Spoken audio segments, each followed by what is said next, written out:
Marananussati, keeping the end in mind. An abridged version of a farewell Dhamma Desana delivered by Venerable Ajahn at Wat Phra Krang, Chittapawaram, Lamluka, Patumthani, in November 1984, or 2527 Buddhist era, as he prepared to depart to continue his practice in Rayong province, at what would later become his present-day residence of Wat Marjan. In the course of this talk, Ajahn offers the details of his practice as a gift of Dhamma to gladden and inspire all those who have provided support during the years he spent practicing at Wat Phra Krang.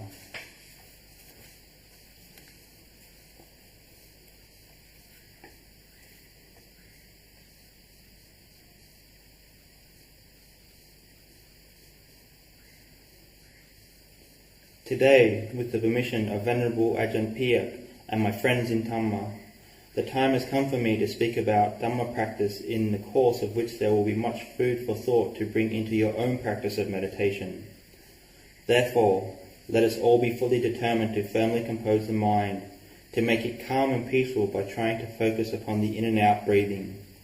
Meditate feeling content and at ease, allowing the breathing to be comfortable and relaxed. Namo tassa bhagavato arahato samma sambuddhassa. Namo tassa bhagavato arahato samma sambuddhassa. Namo tassa bhagavato arahato samma sambuddhassa. Puttang dhammang sanghang namassami.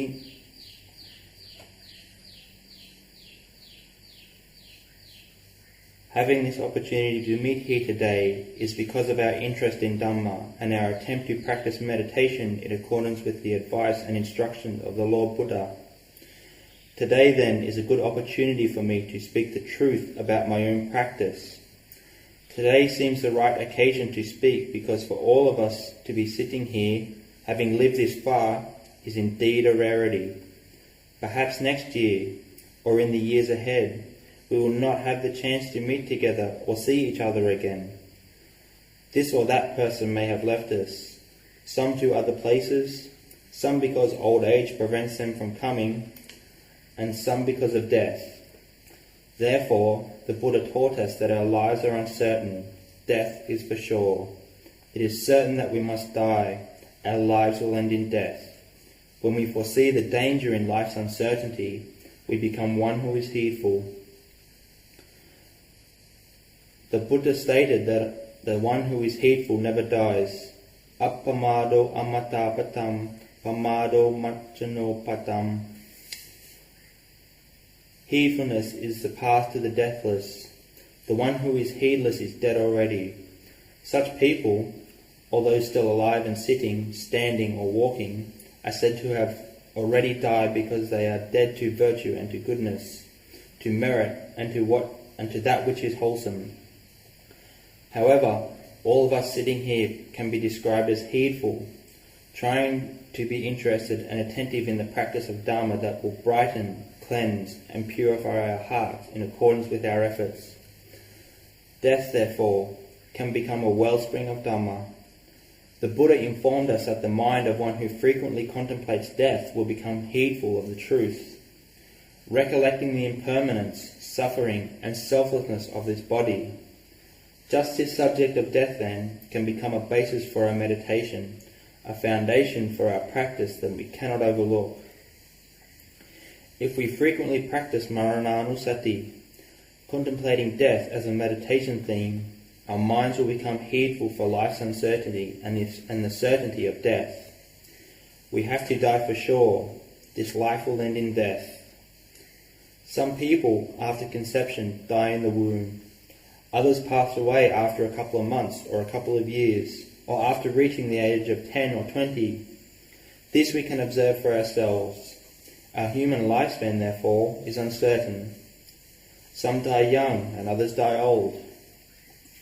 If we contemplate death in this way, then whatever power and prestige one may possess, whatever riches, rank and renown, whether a prince or a pauper, a beggar or a billionaire, even great and mighty kings, we can see that death grants no exemptions. Even our supremely enlightened Lord Buddha, the Mahaparisara, the champion of the world, the refuge to all beings, fully endowed with the virtues of wisdom, great compassion, moral discipline, and absolute purity, even the life of that sublime one's body was crushed by death. Will we then, as ordinary people not yet possessing the wisdom, purity, power, and might of a Buddha, escape death and the danger inherent in death? Will we not have to be parted from all that we love and delight in? I myself will not escape death. It is beyond the ability of anyone. I consider my life to be uncertain, whereas death is a certainty. Consequently, everyone in this world is in the same predicament. Nobody can escape from death. Death will envelop us all, ending in separation from everything we love and cherish. All our wealths and possessions are gained with great difficulty. Some people amass a great stash but are afraid to put it to use, whereas others are thrifty misers and hoard their wealth away. When they pass on, these goods and riches are unable to bring them any benefits. Why do we act like this? Because, like children playing in the garden as a blazing fire approaches, we do not yet see the danger closing in. Most of us are like these children having fun and frolics. We are unaware of the threat, unaware of the danger closing in, creeping slowly, relentlessly upon us second by second, minute by minute, that is, old age, sickness and death. In the end, death comes to separate us from our bodies. However, it does not just part us from our own bodies, it also parts us from our children and spouses, our parents and relatives. Death separates and takes away that which we most love. How is it possible that death can take these things away from us? For the reason that these things are not within our power to control. Separation through death is a natural law. The law of death is a force of nature. After hearing the teaching of the Buddha, Venerable Anyakonanda saw the truth because he understood how all things naturally arise and pass away. The meaning of all things here, everything that exists, everything that is subject to the conditions of impermanence, suffering and not self, where no self or person or being or me or you can be found. Venerable Anyakonanda saw his body as impermanent, suffering and not self, as arising and ceasing, as being without a being. When one understands these natural conditions, as did Anyakonanda, it is called attaining the vision of the Dhamma. That is, he saw the physical body according to reality. When the world is seen according to reality, the vision of Dhamma arises. This is a profound transformation. The heart is transformed from that of an ordinary person. It changes from a Kalyana Jana to a Arya Jana, from just simply a good person to a noble one. When the Dhamma is seen, it's just this Dhamma which makes the heart noble. How is it that the heart becomes noble by seeing the Dhamma? It is because of being heedful like Venerable Anyakonanda. Before the Buddha's enlightenment, Venerable Anyakonanda was diligent in serving and ministering to the Bodhisattva for 6 years. However, after he saw the Buddha to be partake of nourishing food, Venerable Anyakonanda shunned him and ran away, believing it was unlikely that the Buddha would attain to any lofty spiritual realization. Although Venerable Anyakonanda renounced the Bodhisattva, he did not abandon his own practice. He was possessed of faith, and having already put forth effort to build and perfect spiritual qualities, he realized that by continuing to cultivate Dhamma in this way, his heart would likely gain a firm spiritual foundation, a natural source of confidence and purity. Therefore, I would like to encourage all of you to thoroughly investigate this subject of death. The contemplation of death, skillfully cultivated as a basic meditation practice, naturally brings many benefits. All anxiety, worry, and worldly concerns will inevitably be eliminated from our hearts as a matter of course.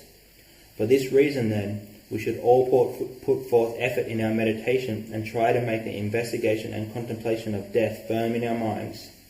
Try to develop this meditation as much as possible, investigating with determination and resolution for the sake of results. Sometimes during our investigation of death, the heart experiences some sudden flashes of samvega. a profound sadness with the sobering insight that life is uncertain and that we are destined to die, then nothing is worth clinging onto. With the arising of some samvega in the heart like this, it can be said that our contemplation of the meditation theme is correct and proper.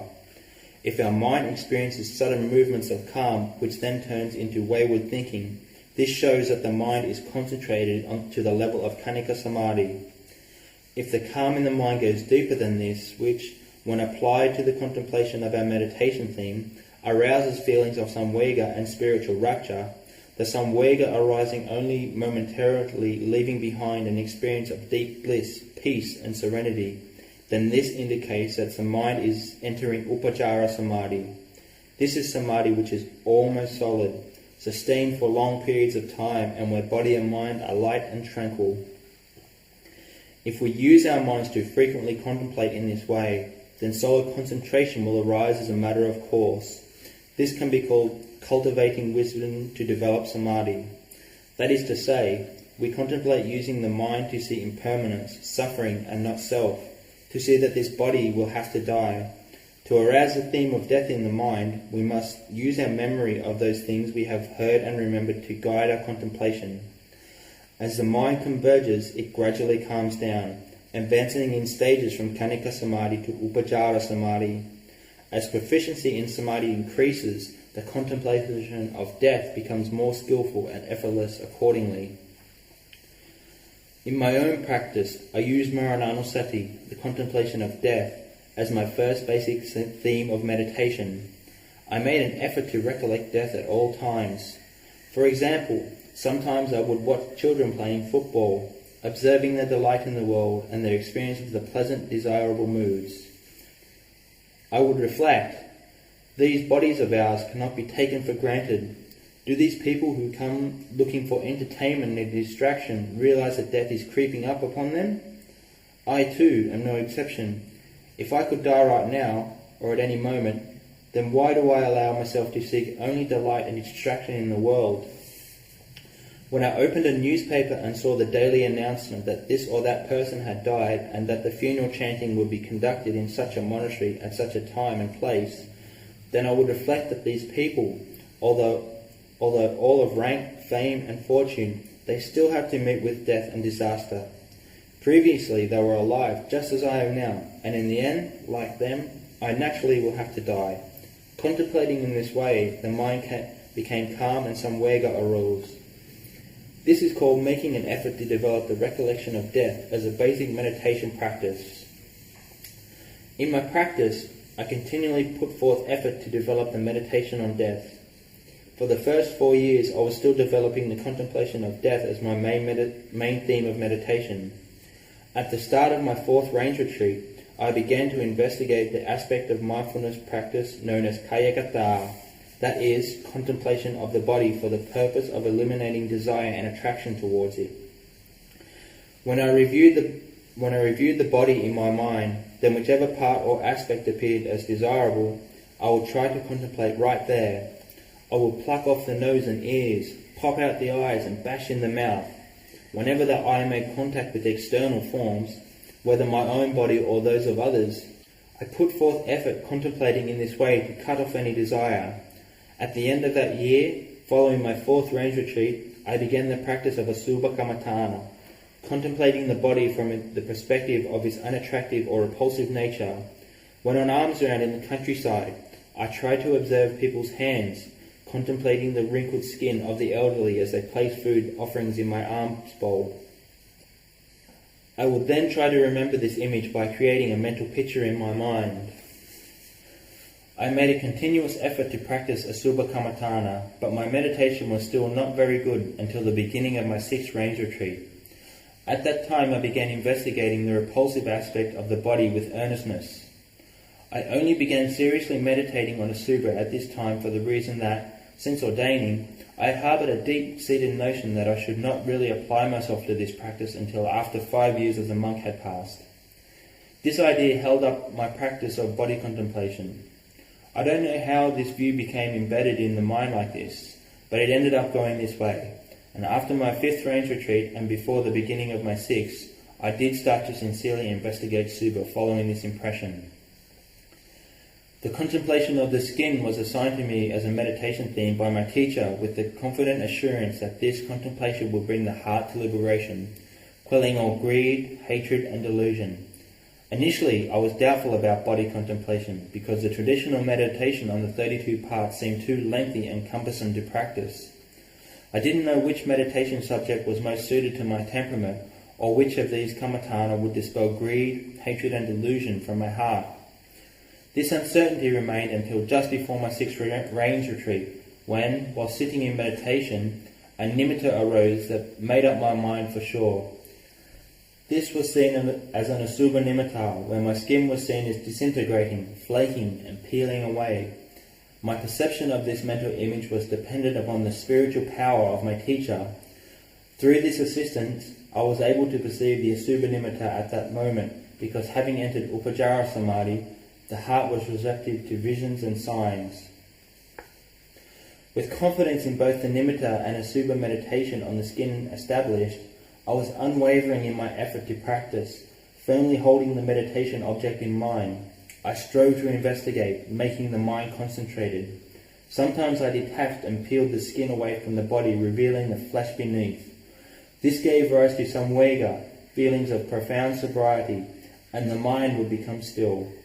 After emerging from that state of calm, I would contemplate the skin, making it shrivel up and disintegrate. In the beginning, gradually learning to incline the mind towards contemplation is a difficult and arduous practice. When in samadhi, the mind is unified without thoughts arising. It has been stilled and brought to singleness. There is no duality, only a unified state of awareness. Through the power of concentration, I will contemplate the skin, peeling it away from the hands, feet, lips and face and change it into earth. I will break the skin into tiny pieces and turn it into earth, alter its state of that to soil. Initially, I could only make it into earth. I couldn't break it apart any more than that.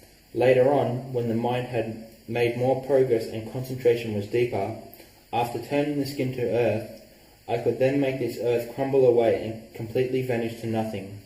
The investigation went from skin to soil, from dirt to dust, breaking it apart like this into what is called the state of emptiness. I could see that in this state, skin does not exist. Initially, the skin existed, and then it changed its state into earth, then nothingness. The realization then arose in the heart. Skin is anatta, not a self. It is simply empty. When the heart realized that skin is empty, piti arose and the body and the mind temporarily disengaged. There was awareness that the mind had disengaged and withdrawn from the body and from attachment to this physical form. Just this is marga, the path, the way of practice for the eradication of greed, hatred and delusion. Once the path is seen in this way, then greed, hatred and delusion begin to fade away because it is just this experience of marga that destroys these defilements, leaving the heart awakened and invigorated. It's like previously, we had only heard the teachers talk about unifying the mind before investigating the body, but now we know for ourselves. Oh, it's just like they said. The heart becomes a witness to the truth, the body seen according to reality. There are no longer any doubts that this is the way. The path entering the stream of Dhamma starts to become clear. At that time, however, the heart was only just beginning to recognize the path. It had not yet changed. The experience of marga here was only enough to see that this was the right way. When I practiced in this way, feelings of deep rapture and contentment arose, and I could let go of the body. Great confidence arose. This is the way all the previous practitioners have come. All those who have practiced well came by this route. I was absolutely certain that this was the way to liberation from suffering. Although I had only gained knowledge of the path of practice, I was still greatly encouraged. I practiced continuously, repeatedly investigating the skin back and forth. Whenever I saw other people, I would always remain silent, continuing my contemplation, keeping the mind calm and concentrated. Making an effort to restrain one's speech is essential. I am quite an outgoing person, and so, during my 6th range retreat, I tried to avoid speaking altogether. During this period, I spoke as little as possible because if I talked a lot, then the mind would not remain concentrated. Lengthy conversations would lead to much restlessness thinking, so that when I came to sit meditation, the mind would not come down. Therefore, I practiced restraint. My teacher urged and instructed us to speak little, sleep little, and eat little. But when we don't see the harm in indulgence, then practicing in this way is difficult. However, during my 6th range retreat, I saw the harmful consequences in unrestrained speech, and so I put forth effort to speak as little as possible. When I spoke less and my mind was contained and composed, then samadhi was firmer. For this reason, it is taught that sila is a condition for the arising of samadhi. When samadhi became firmer and more focused, I practiced contemplating the skin as dhatu, fundamental elements, making it disintegrate into emptiness. In a short time, I became more skillful and proficient at letting go of the body, seeing it as anatta, anicca, and dukkha respectively. As I viewed things in this light more and more with deepening profundity, my resourcefulness and understanding continuously increased. My teacher urged me to strive for proficiency in my contemplation, that is, for nothing less than expertise in the field of investigation and analysis. I continued to practice in this way until the end of the range retreat. However, sometimes when contemplating the skin, weariness would set in and I would have to change my practice and turn towards other objects of contemplation instead, such as the bones. Proficiency in contemplating and investigating the repulsiveness of the body increased nevertheless, and subsequently, after my 6th range retreat, on December 28, 1981, a transformation occurred. For several days before this, I had been practicing restraint in speech, and the mind was composed and peaceful whether walking, standing, seated or reclining. The mind was calm and unified, disinterested in thinking, whether of the past or the future. With the mind peaceful in this way, I put forth continuous effort to develop contemplation on the skin. On the 28th of December 1981, I was sitting in samadhi, and when the mind had emerged from this unified state, I began to contemplate the skin, peeling it away from the lips. No sooner had the skin dropped to the ground than the heart realized, instantaneously, that skin is not self. The realization on this occasion was unlike those gained during the range retreat. This time, the realization was an illumination of such profundity that the body was seen with absolute clarity as not self, as merely natural elements, as anicca, dukkha, and anatta. When this insight arose, it was as if the mind flipped out of the body into a shattering transformation. The mind entered a state that I wouldn't know what to call. It was like falling into a current of an on-flowing river. There was awareness that the heart had entered the stream of Dhamma. When the heart entered the stream, there was knowledge that the Dhamma had been irreversibly attained. The heart was amazingly different than usual. There were feelings of profound bliss with the realization that all external conditions are anatta. Everything was seen as Dhamma. Whatever the heart focused on, the truth would be seen. This was the experience of phala, the fruit, and remained for several days. The investigation from the beginning of my 6th range retreat until its end was the consummation of Marga, the path to this realization. On the 28th of December, through the realization that the skin is anicca, dukkha, anatta, the transformed heart also clearly saw the entire physical body in terms of these 3 characteristics. Just seeing the skin alone with insight was enough to see deeply throughout the whole body, because it is of the same nature, composed of the same fundamental elements. Whatever fundamental element is seen with clarity, then the entire physical body is also clearly perceived in this light, and the defilements of greed, hatred and delusion steadily diminish. Following this, my confidence in the Buddha, Dhamma and Sangha greatly increased, because I had seen for myself the truth taught by the Buddha, that this body is anicca, dukkha, anatta. I had enormous confidence in the Buddha as the teacher of the way, confidence of the truth of the Dhamma, because I had realized it for myself, and faith in the Arya Sangha as being truly well practiced, because my heart had also become steadfast in this way of training. Having realized this state, I understood why the scriptures say that the heart no longer falls into evil ways. The heart was steady and possessed of enormous faith, whatever the passing mood or mental state. Supposing someone was to tell me to kill an animal, saying, "If you don't kill this creature, then I'll murder you," the mind, though, would have already been made up. The heart would have already come to an agreement, because it has clearly seen the body as a niccang, dukkang, and anatta. No longer will it permit the performance of unwholesome deeds or submit to acts of evil. The path that leads to the lower realms of torment and misery through the performance of evil, unskillful action had been shut and sealed. How does it come to be shut and sealed? It is just this heart that seals itself off. It happens by itself because Sila enters and abides in the heart. Prior to December 28, my practice of Sila was just an outward form, using the precepts to discipline conduct in body and speech. Then on this day, the heart was transformed and the practice of Sila became an internal affair of the heart.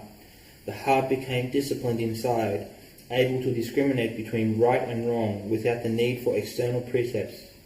For example, sometimes I would do something wrong, but with the mind calm and peaceful, I would know that this act was unwholesome. The heart had attained to balance and security, and so I was always on the right path, where evil is gradually and steadily abandoned. The Buddha explained that the one who reaches this point will not be born again, or has reached a limit of only 7 more births at most. On December 28, 1981, my heart plunged into the stream of Dhamma and realized the truth just as I described here. At that moment, great confidence arose in my heart, together with feelings of tremendous bliss and well-being.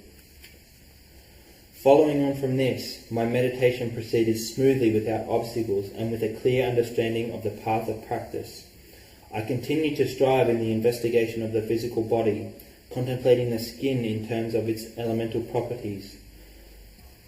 Through the power of samadhi focused on the body, I would cause these elements to disintegrate and vanish until the body was seen as anatta. Sometimes in the course of my meditation, weariness with the object of contemplation would set in, so I would change my focus. For example, if I became bored contemplating the skin on the hands, then I would move it to the chest or to the head, or imagine the skin splattered with blood, making it disintegrate and vanish, revealing its selfless nature. I needed to have flexibility as a skillful means in my investigation. This, however, is an individual matter because each person is different. I would reflect that sometimes, when investigating the same meditation theme, the heart doesn't want to do the work. It becomes dull and boring, just like eating one type of food. When the heart becomes bored, I would have to be flexible, changing and adjusting my meditation so that the heart could see the body with insight as anatta. As my practice approached the month of September 1982, the heart began to find deep contentment through the development of the 4 Brahma-vihara. Quite simply, I love cultivating loving kindness, compassion, appreciation, and equanimity. My experience of these divine abidings was different from before in that, although the heart often dwelt in these states, they had not as yet become a firm or constant presence.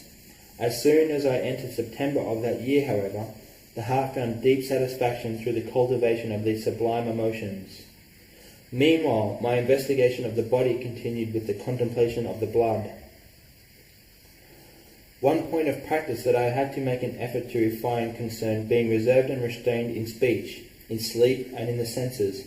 Lumpur Cha would instruct us in the mode of practice that is never wrong, that is, restrained in the senses from liking and disliking, restraint from overindulgence in sleep by arousing energy, and restraint in the consumption of food. I tried hard to practice in this way, making it an effort to restrain my speech.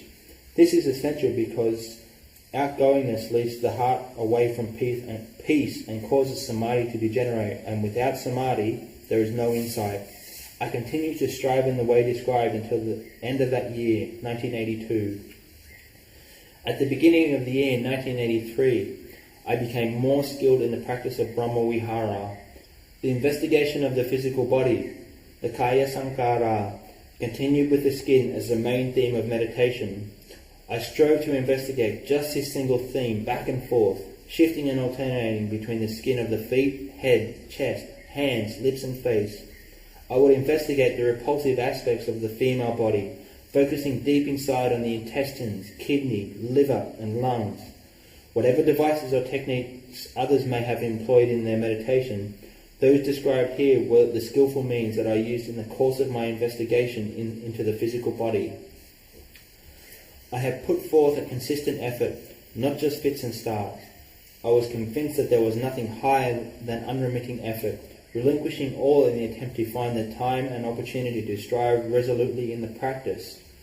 I tried to contemplate all external objects as anatta, making them vanish away. Sometimes I would contemplate these things that I used to consider valuable, such as diamonds. When they disintegrate, diamonds are no different from earth. In the mind's eye, I would change them into earth, break them down into soil, and then see how this earth combined and compressed over time to form diamonds. I investigated strenuously to cut off attraction towards worldly things. Each time I contemplated the body, any attachment towards it would be removed from the heart, along with the delight that accompanies clinging to this physical form. The power of greed, hatred and delusion was steadily undermined and weakened. The heart became absorbed in the practice, blissful, tranquil and at ease. There were no feelings of weariness, only the need to practice for the sake of liberation. Sometimes, if I happened to see a beautiful woman, then in my mind's eye her body would become bloated and swollen, splitting apart until it disintegrated and was seen as anatta in accordance with reality. As my practice entered June in 1983, close to the range retreat, a desire to accelerate its efforts arose within the heart, as though it longed to be finished with its work once and for all, to go all out in the practice. There was an urgency to accelerate my efforts and diminish the power of lust, anger and delusion in the heart. Consequently, I took leave of my friends and went to spend the range retreat at Banh Mi. After several days at Banh Mi, I began to strive in earnest until one day the mind became very peaceful. As I sat and focused inwards in samadhi, the heart became calm and blissful. Then it passed beyond piti and into the second jhana, an experience of deep serenity, bliss and one-pointedness. The feeling of piti was not the rapture of Pajara Samadhi, but the inner gladness of jhana without vitaka and vichara, accompanied with joy and happiness born of samadhi. When the mind had withdrawn from this experience, I listened to a tape of Lumpur Cha teaching on the subject of existence and birth. Lumpur Cha pointed out that whatever we attach to will define our mode of existence and subsequent rebirth, which will, in turn, be a cause of suffering. At that time, I hadn't been performing the daily monastic duty of the morning and evening chanting. The heart had no desire to chant or recite. I only wanted to increase its efforts in meditation. However, while listening to Lumpur Cha, I reflected that the reason my heart was squirming and feeling ill at ease at that moment was just because of this desire not to do any chanting. After reflecting in this way, the heart admitted to this truth and agreed to do the chanting. At that moment, it was as if something fell away or detached itself from the heart, giving rise to a deep rapture, the heart feeling light, free and unburdened. I felt completely immersed in bliss for the duration of that day. Around midnight or 1 in the morning, the mind was still wide awake, despite having not slept all night. The fruit that arose from my practice on that occasion still remains with me right up to today. The heart became calm and peaceful with the awareness that my practice had risen to another level of freedom. After June 20th, 1983, the heart began to feel relief from the defilements of lust, anger and delusion. In the period of practice between December 28th and June 20th, the heart became much more at ease than it had ever been before. The heart was deeply contented and carefree, and the practice was slowly and steadily improving, becoming easier and more thorough. At the end of October of that year, I was continuing with the contemplation of the body as elements.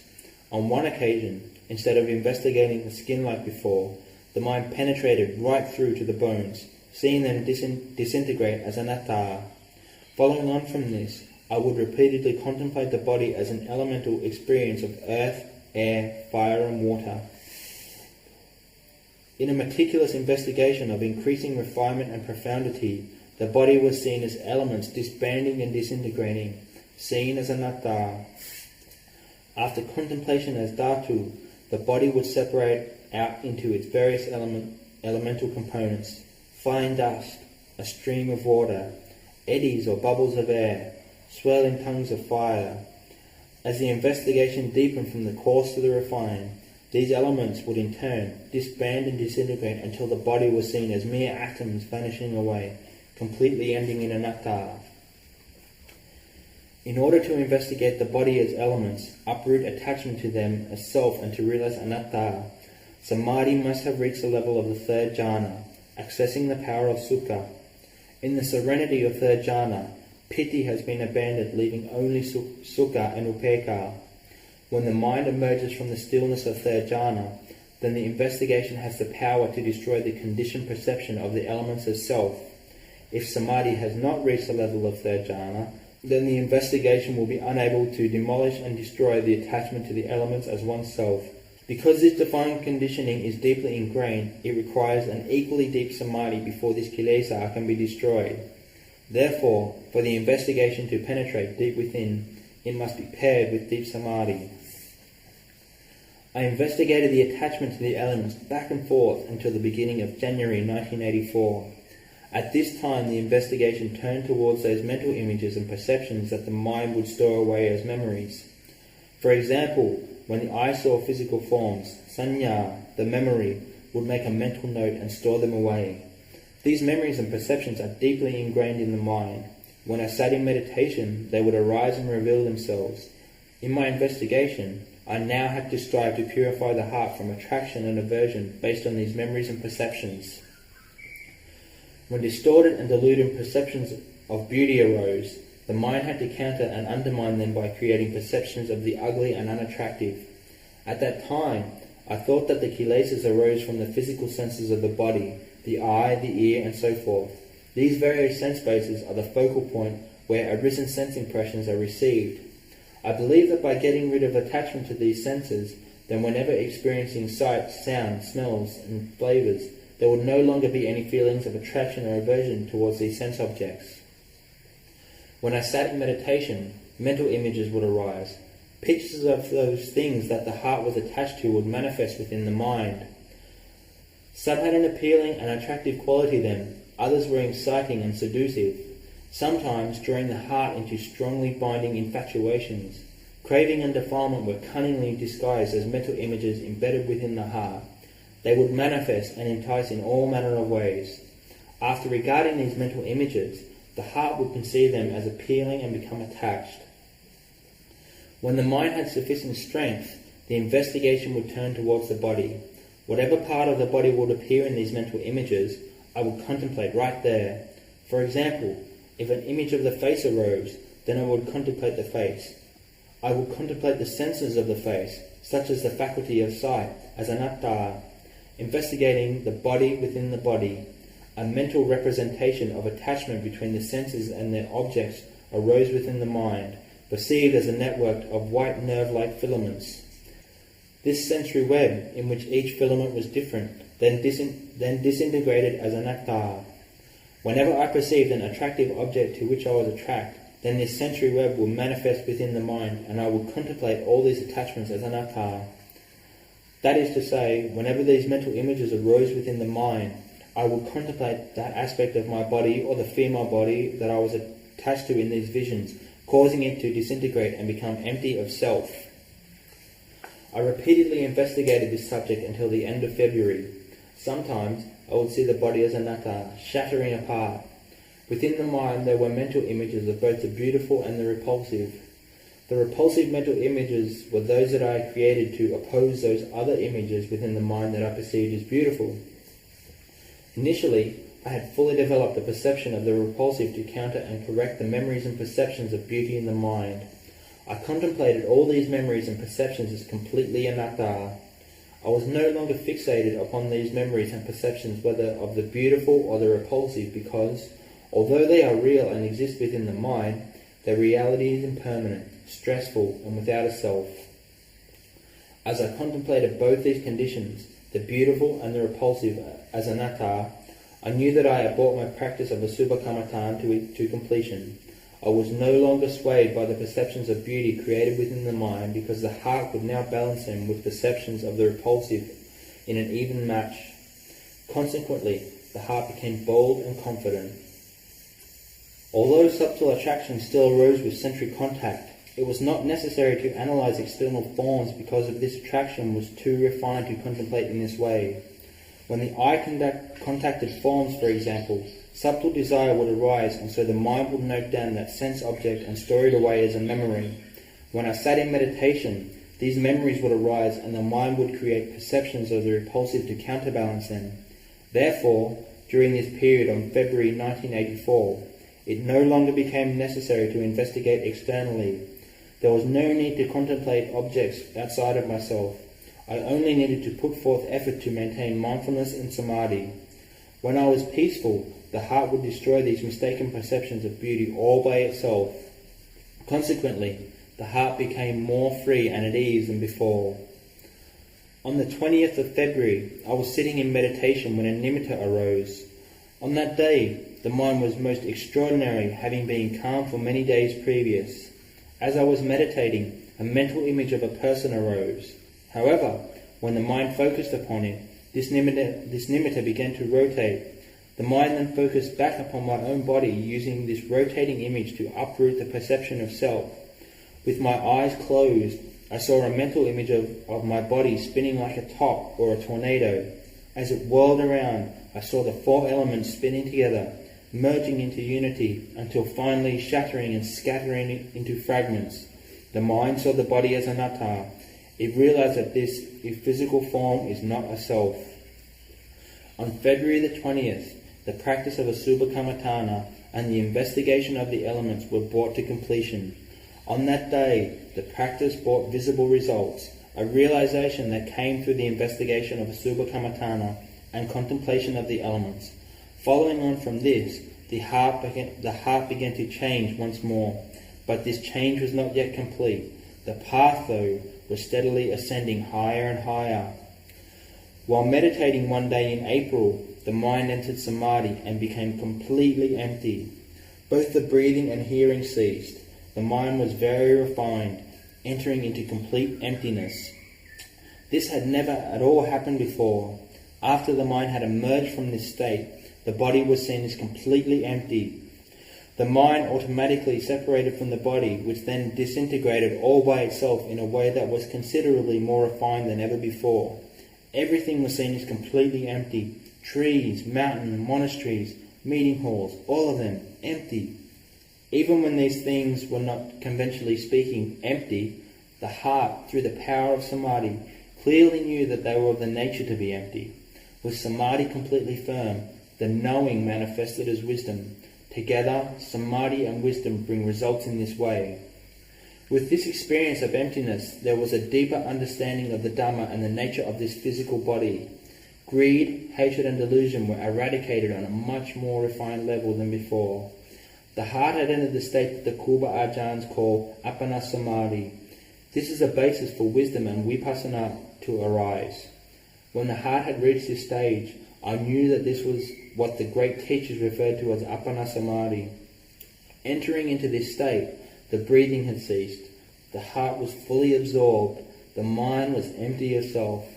After withdrawing, having realized this state, the heart experienced considerably more bliss and contentment than on any other occasion in the practice up to that point. The heart had increased in refinement and profundity once more. After contemplating anatta through the power of Appana Samadhi, the heart can sometimes remain in this state of emptiness for 6 or 7 days. If a person is deluded or not fully aware, they might grasp at this state, as long as it does not degenerate to be that of the Arahant. I have seen others who experience this state of emptiness mistakenly take it to be that of an Arahant. On this occasion, my heart did not remain in this state for very long. It withdrew to continue investigating the body. This was because I had not been constantly training in only the aspect of samadhi. Mostly, I would only use the power of samadhi to contemplate the body so as to uproot the perception of self. Consequently, this state of Appana Samadhi did not sustain itself for very long, and so I did not become stuck there. As I continued to practice, my mind became wondrous. After withdrawing from meditation, many insights into ultimate reality would arise. Sometimes, observing the breath coming in and out, the mind will know that the body is anatta. Sometimes the body will be seen as though it were coating off a rust flaking away, as not self. At other times, the body will be seen with insight into each layer of the skin, beginning with the outermost and reaching right down into the bones. This awareness piercing straight through the body and out the other side. Investigating the body over a period of 10 days, each layer was seen as anatta. When sitting in meditation, the mind would focus upon the skin, penetrating through from the outermost to each and every layer. It was as though awareness passed through the body and in a flash, seeing it all in fine detail right down to the bones before shooting through outside. This body would then be seen as anatta. This is called the arising of insight into ultimate reality. Due to the power of samadhi, the mind took up these insights as its object so as to uproot the desire and aversion towards the body. The nature of this Dhamma that arises will be different from each person depending on the strength of their spiritual maturity or previous training. These insights into ultimate reality arise only to enable us to understand that this body is anatta. It's not a self. Following on from this, entering the month of May, although there was awareness of attraction and repulsion towards contact with external sensory objects, these perceptions no longer had any power over the mind. Although these perceptions remained within the mind the same as before, their impermanent nature had been seen. They would arise and cease with great rapidity, and the desire that arose in conjunction with these perceptions, of beauty for example, would also suddenly cease. Mindful awareness of the arising and ceasing of this desire and aversion was automatic. Even though the memory would still implant these perceptions deep within the mind as before, the mind was bold and unwavering because they no longer had any power over it. When the mind was calm and still, it could balance these perceptions of attraction and repulsion all by itself. When the mind was peaceful, wisdom would arise, sometimes contemplating and seeing the body as anatta, sometimes contemplating karma. I could see that all beings are the owners of the karma and must experience its results. That is to say, when they act upon intention, whether skillfully or harmfully, all beings are the owners of their actions. This karma does not belong to another and its results must be experienced. Whether beings experience happiness or suffering, it is because of their karma bearing fruit.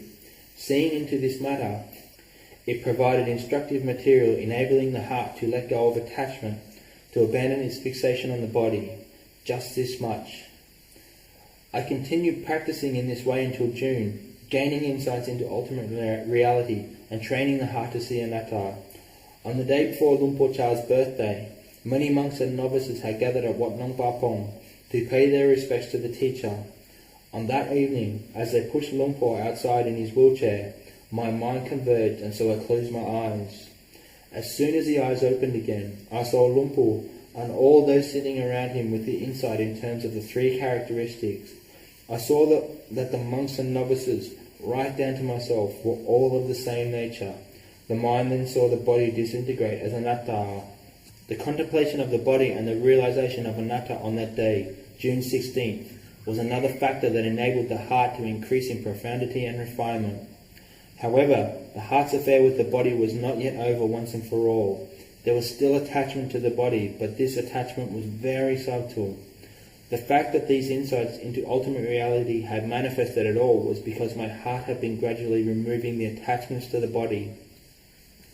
Sometimes I would clearly see the body as anatta. At other times, people were perceived as though they were my mother, meaning there were no longer feelings of attraction or aversion. And yet on other occasions, women were perceived as men. Following on from this, I had feelings of profound weariness towards all experience of the sensory world. I felt deep disenchantment towards all sensory experiences, whether sights, sounds, odours, flavours, or bodily sensations. I wished to be completely free from attachment to these things once and for all. The heart had no wish to be bound up with sensory experience. I continued to practice in this way until the end of June 1984. In as much of my practice as I have related here, in conclusion, it is enough to say that I put forth effort, keeping a solid foundation in Sila. As a layman, I practice generosity. I would consider, my life is uncertain, whereas death is a certainty. I surely will have to die. My life will end in death. If death is coming, then what's the point of amassing wealth and possessions? Regardless of how much I make plans to save, or become self-made and secure, life is uncertain. Consequently, I tried to practice dana and establish myself in this quality of generosity and self-sacrifice. I gave freely of my resources on a regular basis until, one day, I asked myself why I was working, considering I gave most of my monthly wage away as gifts or offerings, using only the little that remained to support myself. I reflected, what's the reason for working if I give away all that I make? It's better to ordain and seek freedom from suffering. I put forth effort practicing generosity to establish myself in noble spiritual qualities. When I performed deeds of generosity, gradually the heart became more self-sacrificing, and the power of selfish greed was restrained. Consequently, my heart conceived the wish to ordain. I no longer wanted to earn a living. A worldly person would call such individuals feeble, labelling them as life's losers. However, for those following the way of Dhamma, such wishes and wants are called seeing the danger in the cycle of death and rebirth. The danger is seeing that, although our good deeds lead on to goodness, acts of evil plunge us down into the abyss of a hellish birth, becoming animals, demons, or hungry ghosts. This is the total suffering and misery. Consequently, not taking birth is more favourable. It is better to seek freedom from suffering, to strive in the quest for liberation. I will soon be travelling to Rayong province and will probably take up residence there. As a monk and a samana, refraining from the pursuit of wealth, I have nothing except the Dhamma teachings of the Lord Buddha and my own practice of meditation with which to repay the kindness of all the lay supporters here at Lamluka. Every one of you faithful devotees have always made your best effort to attentively support the monks and novices. If I had not sincerely practiced, it is likely I would be unable to repay this karmic debt. Initially, in my practice, aware of this indebtedness, I was wary and apprehensive when I saw faithful supporters bringing the four requisites to offer. However, I tried hard, practicing to make myself noble and worthy so that all of my supporters would find peace and contentment. Consequently, seeing the faith of all the lay supporters here at Lamluka, I rejoice in your goodness and all your wholesome aspirations. Finally, may the power of the Buddha, the Dhamma and the Sangha aid and assist all of you sitting here, and all of those of you who come to make merit here at Lamluka. May your hearts be calm and serene, firm in samadhi, shining bright. May you all abandon evil, do that which is good and purify the heart, freeing it from suffering and arousing the vision of Dhamma.